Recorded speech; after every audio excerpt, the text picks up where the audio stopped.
मतदान आसा पळय तें म्हत्वाचें, पूण हांवें एक स्टेटमेंट काडिल्लो मत घालून की आय एक्सरसाइज्ड माय फ्रस्ट्रेशन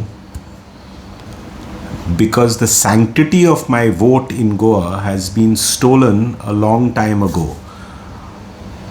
म्हणल्यार आमकां इलेक्शन कमिशन परत परत फेडीड सुपरस्टार्सांक घेवन सचिन तेंडुलकर, अमिताभ बच्चन जेंकां काम ना पळय ते ब्रँड एम्बेसेडर्स जाता आनी आमकां सांगता वचात मत घालात मत घालात मत घालात आनी आमी सगळे गाडो कशे वतात आनी मत घालतात.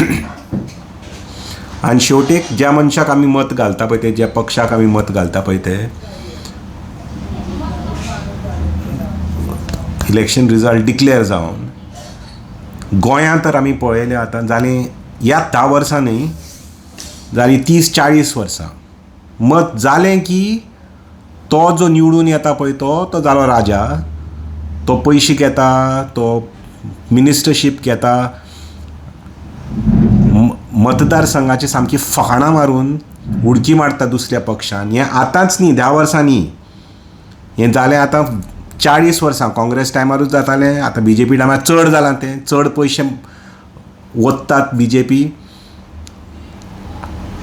आनी उडकी मारता, दुसऱ्या पक्षान वता आनी आमकां सांगतात की तुमी गाडो म्हणून, तुमी एंटी नॅशनल म्हणून, तुमी अर्बन नॅक्सल म्हणून हे आमी मुद्दे मांडटात पळय ते आनी विचारतात कशें म्हणून तुमी उडकी मारूंक शकता पळय ते.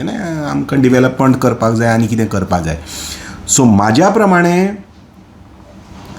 हांव हें विचारपाक सोदतां की इलेक्शन कमिशन फक्त आमकां ह्यो काणयो सांगून की येवपाचें आनी मत घालपाचें, तांचें थंयच काम सोंपता, की इलेक्शन कमिशन जावं, पुलीस जावं, ज्युडिशरी जावं, बाकीचे सगळे ऑफिशियल बॉडी आमची एक bureaucracy is made up of steel म्हणटात ते. The Indian bureaucracy is made up of steel, but in my opinion it is malleable steel.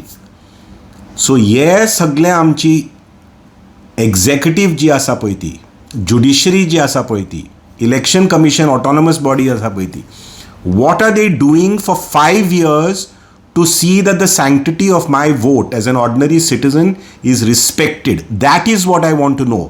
Is there any solution to this? I'm not bothered whether it is BJP or Congress. फाल्यां समज for some mysterious reason India अलायन्साक मातशें जास्त seats मेळ्ळे समज, India alliance तेंच करतले, तें विकतेच घेतले आनी मनशाक आनी भितर घेतले आनी सरकार घडयतले.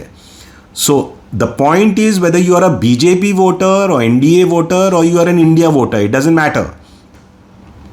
Is your vote respected or not as a citizen of this country? हो प्रश्न आमी सगळ्यान विचारपाक गरजेचें आसा, सगळ्यान विचारपा जाय हो. आनी कितेंय पुणी बदल हाडपा जाय, नाल्यार तानाशाही जालीच, लोकशाही आमची वतली आनी परत परत ही फकाणां इलेक्शनाची म्हळ्यार frankly speaking, if again there is going to be a jumping of candidates this time, आनी कडेन जायत, you never know who is going to jump where. I am definitely not going to vote the next time. तूं म्हाका even if you pass a law saying that you are going to throw me in jail, उडय, but I will not vote the next time. Because it is such a futile exercise for a citizen of this country to go out, vote, believe that he is doing his duty, believe that he is upholding democratic principles, and then the entire system is rigged against this citizen to suit that elected representative, that particular MLA, that particular minister, or that particular party. And then we congratulate ourselves saying that we are the world's largest democracy simply because we are allowed to vote, and there is no other check, no other balance. You have an important election commission, you have an important police force, you have an important judiciary. There are cases हांगा लोकांनी उडकी मारल्या 30 वर्सां जालीं, अजून पर्यंत there are no decisions given by the speaker or the Supreme Court on whether those defections that have taken place 30 years back are relevant or are legal or not. So frankly, these are questions these are more of the fundamental questions that we need to ask ourselves rather than whether this film actress has made this particular statement and this particular politician has danced in this particular way, or that particular politician has waved in this particular way, or this particular politician is eating mutton and fish today, or God knows whatever else that we keep on discussing. We need to understand the basics of democracy, and this applies to every political party. No political party is guilt free as far as this is concerned.